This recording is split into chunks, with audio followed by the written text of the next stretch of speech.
Ladies and gentlemen, you lucky souls. Tonight, for the next half hour, we are blessed with three of the most formidable minds in the IT industry. I'm going to welcome onto this stage Angela. Angela is a CIO. She left the safe pastures of the financial services industry to help digitally transform a traditional manufacturer. Please, Angela, take a seat. And I'd now like to bring up Sammy. Sammy, he's a man who's mastered being not only a CIO, but actually a CEO. He showed there's no glass ceiling for CIOs. The top is their possibility. Please welcome Sammy to the stage. And the final person on this panel is Damon Rees. Damon Rees was the mastermind of the digitalization of Services New South Wales, a digital agency which is the envy of the world. Damon, can you please join me? As we said, please welcome.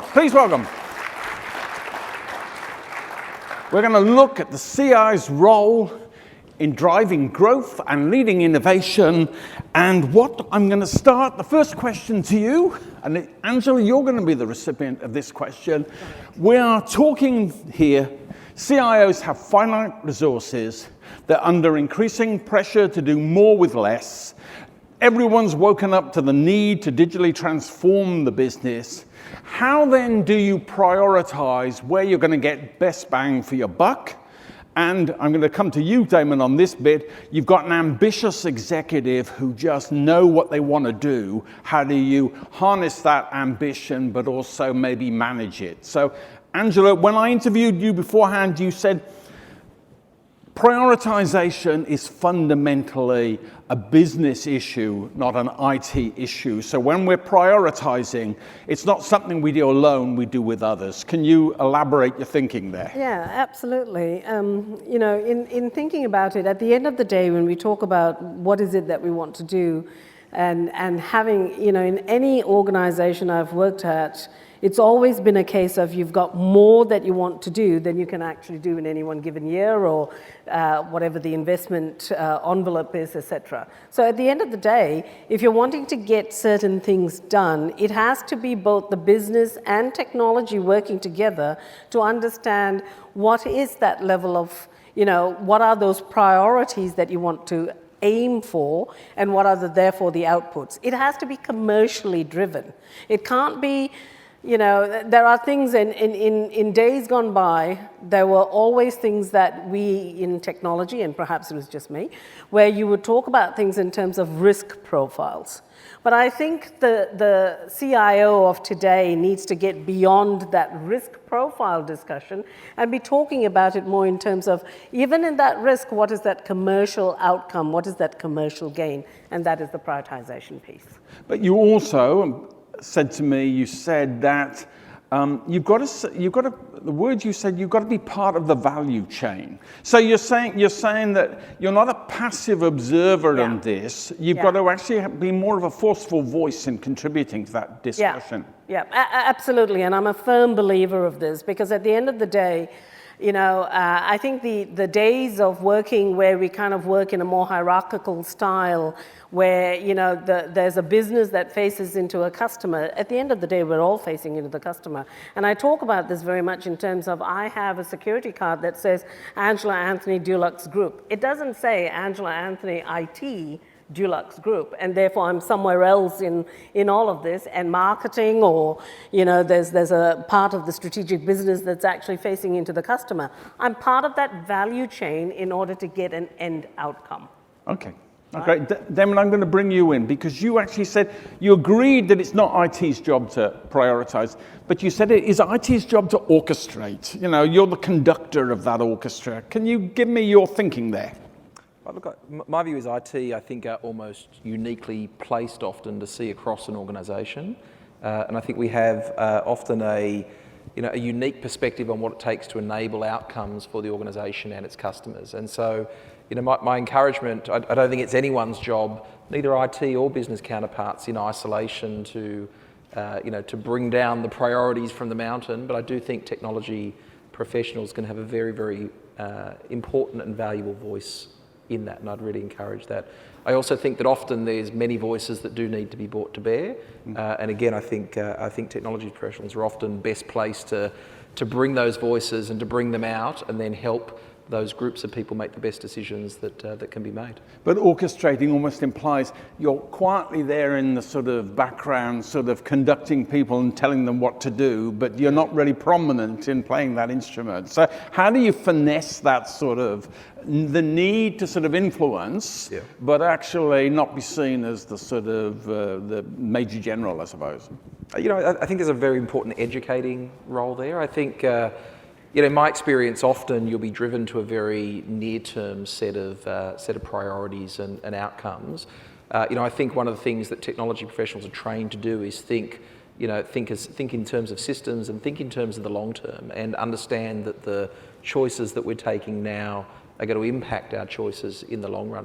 And so I think that's, you know, there's an education piece there, there's an influencing piece there, there's an awareness piece, and a translation. You know, how do we take the concepts that make sense to technology professionals, but actually build that bridge to understand why these are important choices and decisions for organisations and the goals they're trying to achieve. Okay. Sammy, when I spoke to you beforehand, you said to me that you believed that IT had been, I'm not going to use the word victim, but we'd actually been suffered by actually being too acquiescent with the business, by doing what's requested rather than pushing back and being more assertive with them. Can you tell us why you're thinking on that from your perspective? And I'm interested because you would have also been a CEO looking at people delivering to you, and how you can get, what do you really want from an IT person in that role? Sure. Look, if you think about our roles, we have to run an efficient IT department, but also an efficient business functions, and also a role which we don't play enough is the driving the business growth. So business to prioritize something means something else in your list has been deprioritized. So if you passively wait, it's too late. Or if you think there's a prioritization meeting, you will go and fight, it's too late, because though this is already made much earlier than this. So you really have to be prepared and put your spies, which means your team, inserting them in the relevant leadership teams, understand the game, understand the pain points, business priorities, what really matters, and then influencing them based on what's the right decision to make. Because there is no business today without IT investment. So making the right IT investment choices means making the right business choices. So this is why we have a very, very important role, playing that role at the front foot, not on the back foot. Okay. Which is happening quite a lot. Okay. Angela, you said to me beforehand that when it comes to prioritization, IT's got a very important collaboration and relationship with finance. We should integral to our success is cultivating a good relationship with finance, because even if we're not reporting to them, finance is a good maybe arbitrator on where we spend money or not. Can you share your thinking there? I think, you know, when you talk about prioritization, at the end of the day, you look at it from so many different facets. One of them basically is very much, you know, when you talk about business cases and all the rest of it, it needs to make business sense. It has to have a commercial value. In order to be able to articulate that appropriately, I think, you know, my philosophy in going into many of these sorts of discussions is making sure that you're on the same page working with finance. Because finance translate that. Finance have their own language around how, you know, what it means and how it's represented. And if you are too far away from that, and you're talking in technology speak or something that's actually a little foreign to what that means and how finance represent it, you kind of lose pace a little. You kind of get left behind a little, right?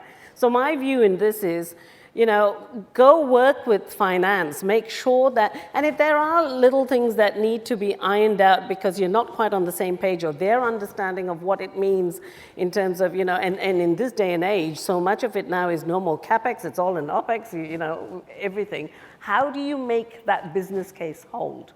Finance needs to help with that, right? And I'm a firm believer also of work to your strengths.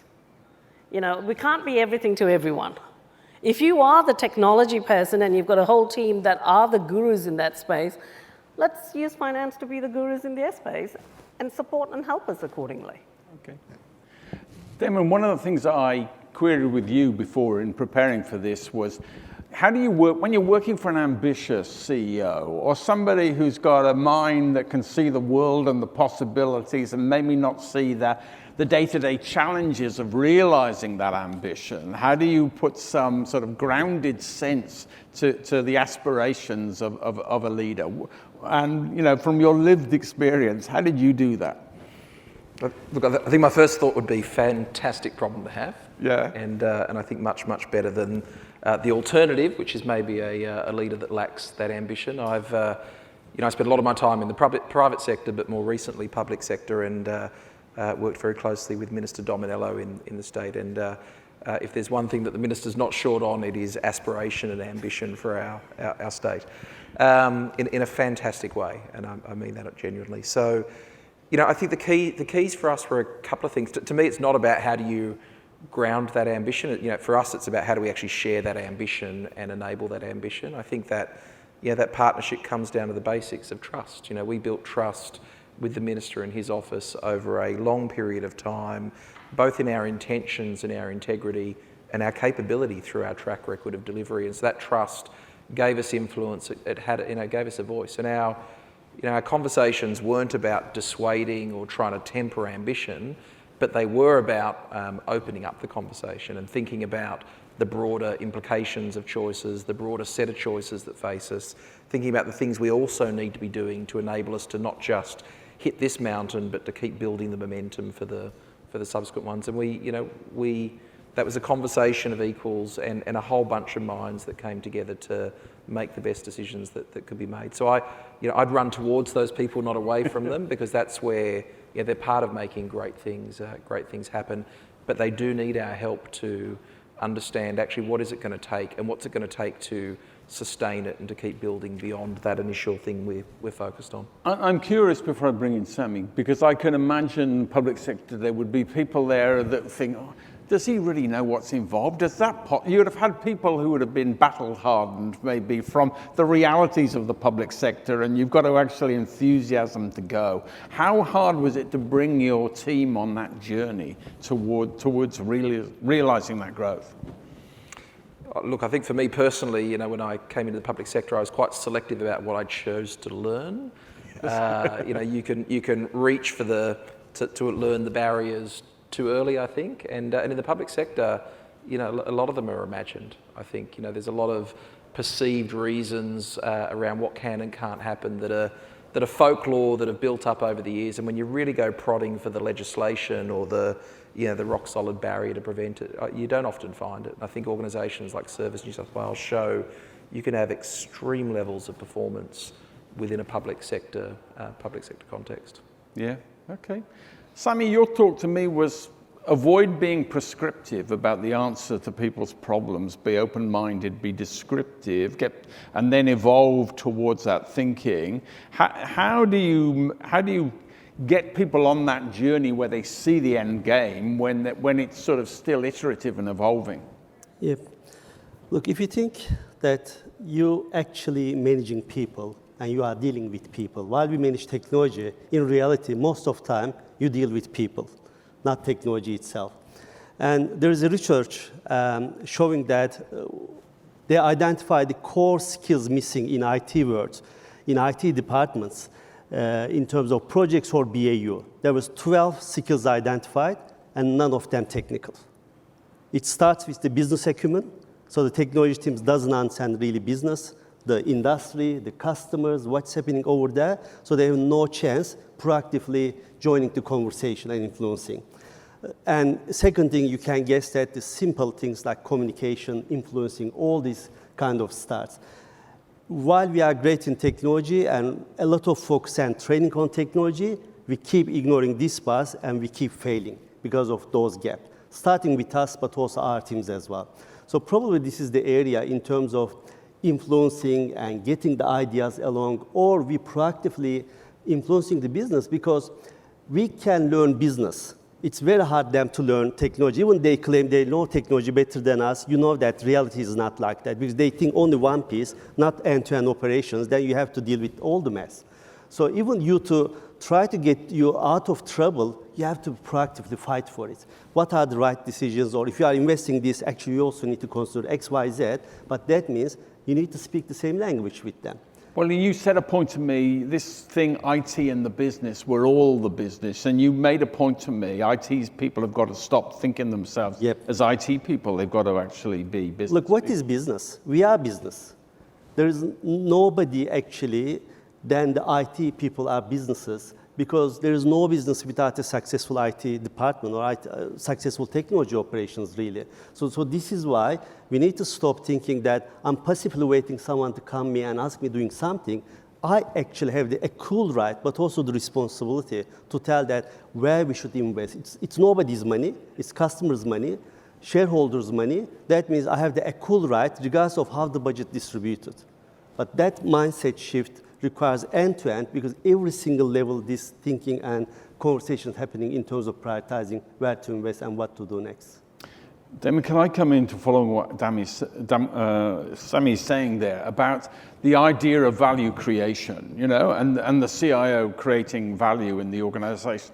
Value is such a subjective term. I mean, if you were talking Sami was talking about, and Angela, shareholders, customers, people like that as the value for them. You're talking about citizens. Mining people would talk about health and safety as being a very significant piece of value that they bring to a business. What do you see as the CEO's role in trying to harness value in an organization?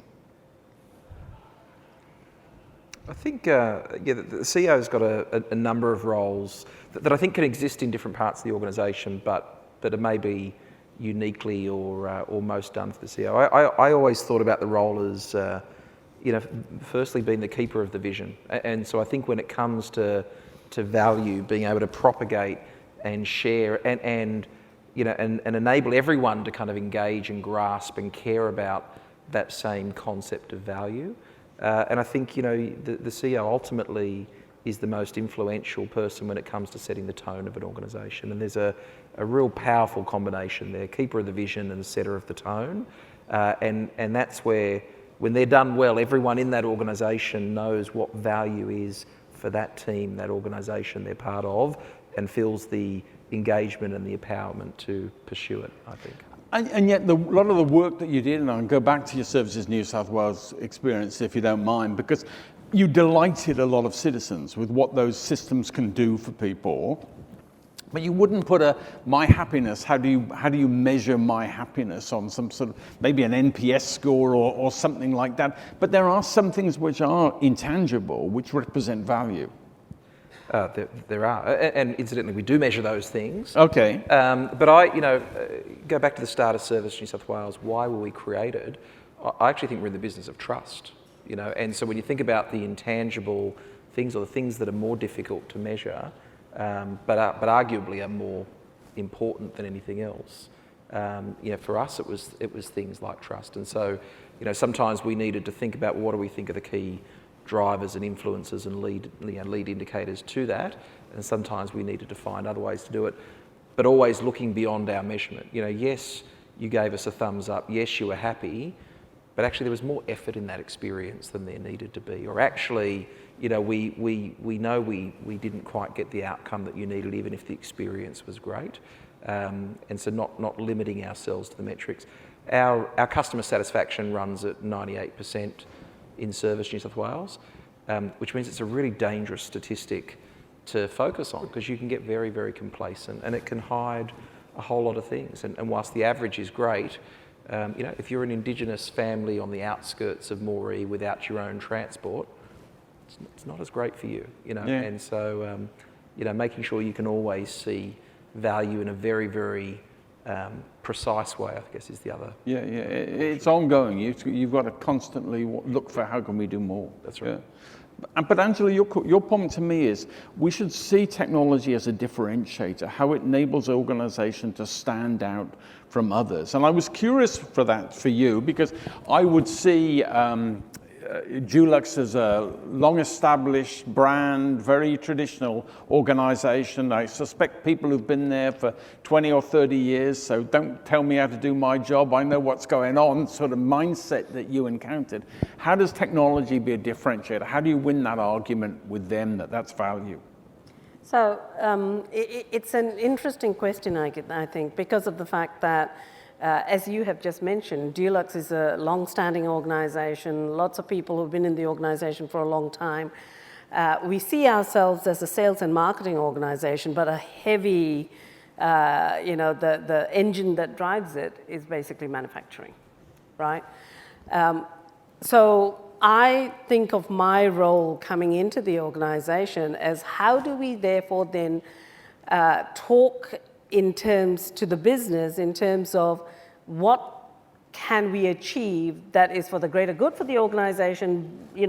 Yes, it's more dollars in terms of revenue uplift and all the rest of it, but to the value piece as well, I see value as an ecosystem. Right, so it is as much about your stakeholders, your shareholders, your employees, your organization. So what is technology's role in that in terms of differentiating how you can get to an outcome faster, better, cheaper, whatever those measures are, right? And I think to Sammy's point earlier about, we are all part of the business. That is very much a mantra, I think, that we should all kind of embrace, because at the end of the day, it goes back to the fact that when I think about technology enabling, it feels still a bit master-slavish, right? And you think about the brain power in this room in terms of what technology can do, yet potentially some of us aren't at the table, at the right tables, and some of us aren't having the right discussions, but all that is there in terms of how you can differentiate. So how do we bring that to life? And I think if we talk more in terms of the language of being a differentiator rather than enabler, that's already a psychological change in terms of how you present yourself in that discussion. Yeah. Sammy, I would like to bring you in here because you've got to lay the foundations to create value. And we were talking about some of these things, like concepts like the importance of an API framework to bring things together. That's not a language you can have with the stakeholders of the business. So how do you get those foundations in place that you can build on and create the world they want when it's going to need resources and it's going to need money and it's not going to be something that's going to immediately enthuse them? Yep.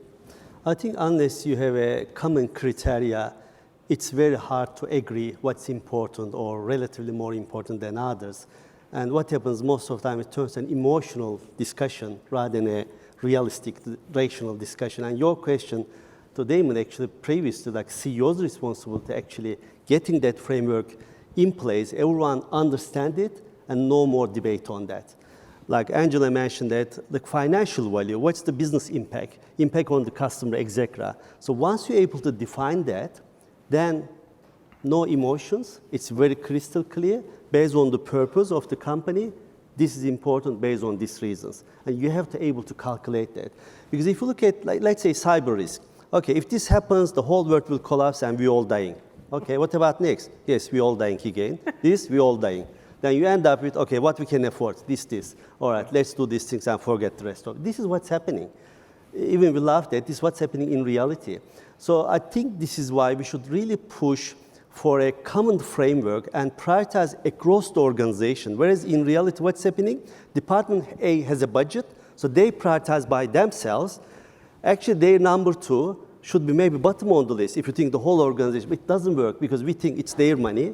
And you start prioritizing bits and pieces, and then you're spending a lot of time and energy for something really low value compared to very important stuff waiting there because you don't have enough funding while the money is there actually. So I think this is the role we can play, being in the center of all these requests, able to re-articulate, you know what, this and this waiting, that's the financial value of that. If we don't do it, this is what we are losing, versus this one, someone needs to prove me why that's important. Okay. Damon, I want to explore the concept of trust that you spoke to me about. And trust is obviously, you earn trust of people from what you do. But you were talking to me before about transparency, about trust, and how Woolworths actually took its service center from out the back office and put it right in the front show so people could see what it was. And I'm curious about that, because transparency is both a physical thing as well as a sort of an emotional thing. Can you tell us about how you created that and the impact of that? Yeah, I think, so the reference there is I spent a couple of years in Woolworths, and I think at the time you'd characterise the relationship, it was a business and IT relationship, and there was a distance between those. And I think sometimes as technologists, we're trained to think logically and functionally, and sometimes we underbake sort of the emotive side of it. And it's human nature, it's easier to hate something that you don't know and you can't see, and if I can't see it, and if I don't hear anything, I assume no one's doing anything and they're certainly not doing my thing.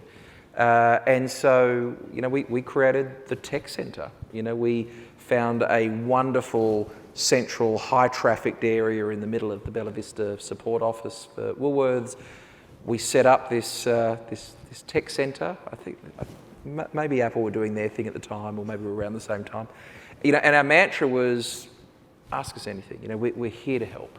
And up until then, IT support had been on the end of a phone, waiting on a queue, raise a ticket, and now people could come down and say, hey, my laptop doesn't work, and we'd say, no problem, take this one and you're back up and running. Or, this is not working, we'll fix it on the spot. Or, hey, I'm thinking of getting my child their first smartphone, but I don't really know this whole Android versus Apple. Well, let us show you, And so technology, stopped becoming bloody IT on the end of the phone, and it was now, Hazel. Have you visited Hazel? It put names and faces and people and humanity to the experience, and started to rebuild that trust, and rebuild the patience and the tolerance for each other. And when we got really good at the basics, then actually that gave us a bit more license to go after the more challenging stuff. And it strikes me you need a team to do all this. It's not just the CIO. You've got to have those below you on the same mission with you. And we were talking about talent and the importance of that. Can you share what you do to actually get that talent on the right wavelength with the business? The talent piece, I think, is the biggest part of everything that you need to do, right? You can't achieve what you want to achieve if you don't have the right team with you.